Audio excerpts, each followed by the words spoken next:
Hey folks, David Stewart here. The Force Awakens, 4 years later. Why would I subject myself to watching this movie again? Well, there were some things that I wanted to learn. First of all, I wanted to know, because it's been 4 years since I've seen it, and I only saw it that one time in theaters, if there was more to gather from a second viewing, and also to see if I would have the same impression considering my perspective has changed, right? 4 years of time, I've personally grown. I've gotten to be a better writer and all kinds of things. In those 4 years of time, I've also changed my perception of the franchise and my relationship with the franchise in general. So would that alter things? Because I know a lot of people didn't like The Last Jedi and they had a very strong negative reaction against The Last Jedi. Well, my negative emotional reaction was really to The Force Awakens, and it was through basically the endless hate I got when I said that the movie sucked, which I still think it sucks, that I really kind of purged myself of caring at all about Star Wars. So I think my Last Jedi moment was actually The Force Awakens. But lots of people still like Force Awakens, so why is that? I have this question. I wonder what they did well that really interested fans and really made them believe that Disney was the company that was going to handle this franchise correctly. So yes, my perspective changed, and indeed it did change my perception of the movie. I actually think the movie's worse than I did the first go around. Now, I don't have that emotional reaction to it, but I think it's worse on a technical level than I realized when I first watched the movie. But I still think that there's some things I uncovered that lead me to believe why a lot of fans still like this. So first of all, this is a movie that has a bonkers plot. The plot is completely all over the place. It's nonsensical. It's barely there. What you actually have is a very loose connection of scenes. You have scenes set in certain locations that are kind of loosely connected with character drama that's attempting to happen over the course of those scenes. And the character drama could happen in almost every setting, but the settings have to be there for a very specific reason. I believe almost everything about Force Awakens is designed to trigger nostalgia for people for the original trilogy. Everything is a set piece, an object, everything is a callback to the original trilogy. And when you look at it through that lens, I called it a fan film. I called it a $200 million fan film, or actually I think I said it was $100 million. I underestimated the cost. $200 million fan film. When you look at it through that lens that it's a fan film, it's very obvious to see why all the choices were made and what they were. I think it doesn't function as a story really at all. I think it destroys a lot of the things that the lore and things that came before it in really awful ways. But if you look at it as it's designed to peak nostalgia, I think it's actually an effective movie, as evidenced by people really liking it. So what do I mean? Let me give some examples about this constant callback to the original trilogy. Well, the movie opens up with the same setup from A New Hope. A droid has plans. He has something. He has a digital object that has to be taken to the rebellion, in this case, the resistance. And it's a map to Luke Skywalker. And this is kind of like I call it a video game plot. It's like a video game setup. We've got to collect the pieces of the map to find the hidden base. And it's from KOTOR, But that's a basic setup from the very first movie, where you have, in fact, a Dark Lord, and not Darth Vader this time, but Kylo Ren, arrive with a troop of stormtroopers that kill everyone and are unable to locate the plans which have been safely stored on a droid. Now, the setting has been transposed from a ship to the ground, but it's the same basic scene and setup. There's some really awkward expositional dialogue right there, too. It's like General Organa, to me, she's always been royalty. Where they're like winking at the audience with this very fan fiction-y dialogue. And then you have a transition to a desert planet. This planet's called Jakku, but it looks just like Tatooine. It's a big, wide desert full of scavengers and weird aliens, just like in the original Star Wars 77 film. So it's designed to make us feel the way that we felt about the Star Wars 77 film, this wasteland desert of a planet. And we have a Star Destroyer. We have a character who's exploring a Star Destroyer. That, of course, is going to make us feel nostalgic. She's playing with a Rebellion helmet with the orange glasses, which we all loved, like in the 80s. It's designed to have nostalgia. She has a speeder. The speeder's a little different. All of it's there to make you feel nostalgic for the original trilogy. Then, of course, they find the Millennium Falcon, and that's a bit like of course, it's like a fan film. We found the Millennium Falcon, and now we're flying the Millennium Falcon, and now you're in the gunner's chair shooting the guns. It's just like what a fan would imagine if he were going to be in Star Wars. Then, of course, you get to meet Han Solo, and Han Solo loves you. Han Solo loves the fan insert character of Rey. She is able to miraculously fix things, or she's able to alter all kinds of electronics by ripping things out. It's something I noticed. So, like, she rips out the compressor of the ship. She rips out fuses. She's just like ripping stuff out, and then it magically works. She knows this ship that she just wandered on. It hasn't flown in years, yet it's fully gassed up, ready to go. And she's able to fly it better than Han Solo. Han Solo's super impressed with her technical knowledge of his ship that he's been working on for years that she's never seen before. They finish each other's sentences, which is so cringy, but it's exactly the kind of thing a fan would imagine, like a kid would imagine in his head if he were experiencing Star Wars. And maybe that's what a lot of fans wanted and they liked. They travel to a planet with a cantina with a band. Well, there we go. It's just like that cantina that we remember so well from the very first Star Wars movie. In fact, in Mandalorian, they physically walk back into the cantina. It's another set piece that is just there to say, hey, remember, guys, remember how cool this was?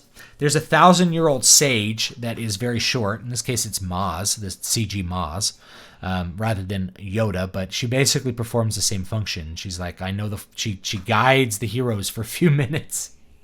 You have Luke's original lightsaber, Anakin's lightsaber, is in storage for some reason, but it's like, yes, we found the lightsaber, and the lightsaber's powerful, and it's special because it's Anakin's lightsaber. It's Luke's original lightsaber, which he got his hand chopped off, and I don't know. She's like, how'd you get it? And it's like, hey, JJ's like, I can't think of a story for how this would go. That's a story for another time. We're never going to know how she ended up with the lightsaber. But again, that's an object. It's a set piece from the original trilogy, which has some significance. And notice they didn't choose Luke's lightsaber from Return of the Jedi. They chose it from, like, those first two movies, which for some reason everyone is like, these are the best two, You have a Death Star. After that, it's like then all of a sudden they're on a giant Death Star, but it's even bigger. It's a planet. You have X-Wings that come in and attack. When the stormtroopers show up at Maz's place, you have X-Wings that fly in and attack them. It's like, hey guys, remember how cool X-Wings were? This is just a slightly different version of the X-Wing. Still very cool. You have characters use the lightsaber in ways that would make no sense to somebody who's without training.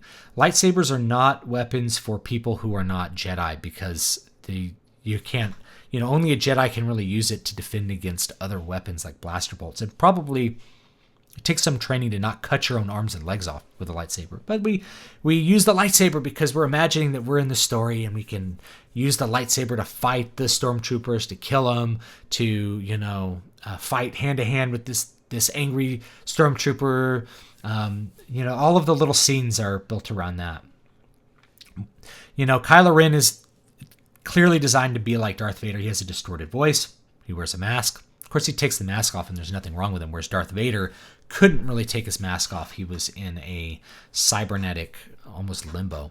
The use of the stormtroopers, everything's there to kind of peak nostalgia. We have even a trench run at the end. We have the X-Wings attacking some critical piece of the base, running into a trench and then flying inside the base, just like in Return of the Jedi. So they go in all of these different ways to do that. And that's really what I think the whole movie's about. And I think if people, that's what they want, is those callbacks that make them feel the things from the original trilogy. That's the main thing that it's about. Now, the second thing that it's about is about character drama. And the character drama is in some places quite good. There's this part where Han Solo confronts Kylo Ren, and Adam Driver actually acts the scene very, very well. He does a very good job acting in that scene, and you can really feel that there's a high amount of drama there. And then he kills Han Solo. It's a very big dramatic moment. But then we go back to kind of the fan fiction stuff where they fight a lightsaber battle, and Rey somehow remembers that the Force exists and is able to beat Kylo Ren right when she's on the precipice. There's like a precipice, and he's like, I will complete your training, just like Vader said to Luke on the precipice. And she's like, no. But instead of, someone imagining, like, instead of me falling into the hole, I would beat Vader. And that's exactly what she does. She ends up beating him. So all in all, it's totally a fan film. That's exactly what you're looking at there. And the character drama that goes through the scenes could be in almost any set piece, but they chose those set pieces. If you go to the Starkiller base, it looks like a combination of the stuff from Cloud City and from, say, a Star Destroyer from Empire Strikes Back. We're on a kind of a snowy planet. Most of the aesthetics are really looking towards the first 2 Star Wars films, to the deference of all else. And that's what I think a lot of fans liked, and it's what they wanted. The plot makes no sense when you get down to it. So the plot starts off with we have to find Luke Skywalker. It's super important. And then there's a point in the movie, I think it's about 47 minutes in, almost 50 minutes in, you just have a shot of the Starkiller base, and then you realize that there's a Starkiller base, and then they blow up the Republic. So the entire plot just takes like a very sharp, as you're looking at it, left-hand turn. And then it has to be about blowing up this bigger Death Star. And we kind of forget about finding Luke Skywalker or why that was important. The villains mention it. We still need to find Luke Skywalker. The map is in Rey's head. The plot doesn't completely peter out. It doesn't completely drop. It just kind of slowly peters out to where the plot's really just about destroying the Starkiller base. They couldn't really decide what their movie was about. Even the roles, the perceived roles of the characters kind of switches around that 1 hour into it. Somehow the story it's like 2 movies. It's like the first 50 minutes is one movie, and then it transitions over about 15, 20 minutes to a little bit over an hour ahead. You're in a different movie, is what it's like. So the first movie is about finding Luke Skywalker. The second movie is about blowing up this new Death Star, and they just kind of added that on. It doesn't really make a lot of sense at all. But you have Rey kind of starts off with being kind of the scoundrel character. She's a scavenger, supposed to be, I guess, kind of street smart. She could fly the Millennium Falcon. She has technical knowledge. Han Solo is very impressed with her. And to contrast that with Finn, he's the naive everyman. Even though he's a stormtrooper with like PTSD, they kind of drop that quick, and he just becomes a naive everyman. And then it kind of switches to where once she's captured, then she becomes the person who's good with the Force, and he just kind of becomes a kind of secondary supporting hero. And he uses a lightsaber, but after this movie, I guess he just isn't going that path at all. But we really get the sense that she's going to be more like a Han Solo-like character because she's so friendly with him, and he's going to be more the hero. But then, we just kind of switch how that goes. So the arrangement of the characters kind of dramatically shifts. The presentation of Han Solo is what a fan would imagine. I want to meet Han Solo. They're imagining meeting Han Solo as he was in the very first Star Wars movie. So that's the way that he was written. He was written as a scoundrel who owed a bunch of people money, just like in the very first movie, rather than looking at him as general of the Rebel Alliance, right? A fully developed hero. He gets devolved into some sort of deadbeat dad scoundrel. That's actually what offended me. But it was once I realized that it was just a fan writing what they wanted to feel about Han Solo, then it makes a lot more sense. It makes a lot more sense as to why people liked it and why they tolerated it, why fans tend to tolerate it, because it's what they imagined. If you imagine meeting Han Solo, it's like you meet him in a cool bar, just like Luke did. He's a scoundrel. There's going to be some adventure you go on. You're not going to meet General of the Rebel Alliance, who's like your moral superior at that point.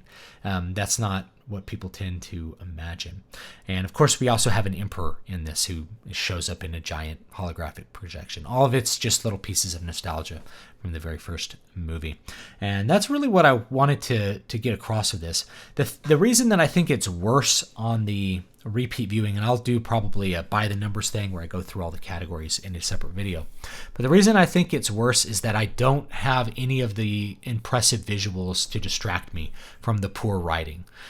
So, the crazy space fights, the exciting, X-Wings coming in and blowing stuff up, that no longer distracts me from the really bad, awkward, cringy fanfiction dialogue and the fact that the story is just bonkers. It's just all over the place. So the bad writing, it just kind of comes full front and center. It was really hard to watch the second time because the first couple scenes, there is some very cringy dialogue.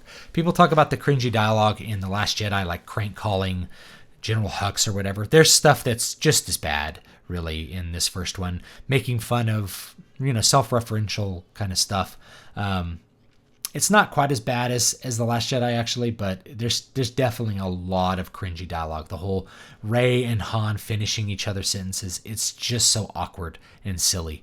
It's really hard to get through it, but I did, and I watched it. So that's it for this video. Thanks so much for watching. My newest book, Eyes in the Walls. It just came out the other day. This is a straight horror story about a boy who sees a monster in the morgue. If you want sci-fi, since you're Star Wars fans, Voices of the Void, this is my newest sci-fi book. Came out over the summer. Sci-fi horror, I call it Aliens Meets Lovecraft. You could check that out. And of course, my newest fantasy book, City of Silver, that came out in November. First book of Moonsong. Book 2 will be coming out hopefully soon. This is what I call like 310 to Yuma, but fantasy. There's guns and stuff in it too. A lot of people like this one. This is very, very well liked, and this is probably fan favorite. People really love Voices of the Void, and I'm very happy to have them enjoy it. Also, I have a Christmas Spectacular. Oh, here it is. Fantasy Christmas Spectacular 2019. The giant tome, to give you an idea how big it is. This has 10 of my books in it, so you can only get this through December, and then it's gone forever. So thanks so much, and I'll see you guys next time. Let me know what you think down below in the comments.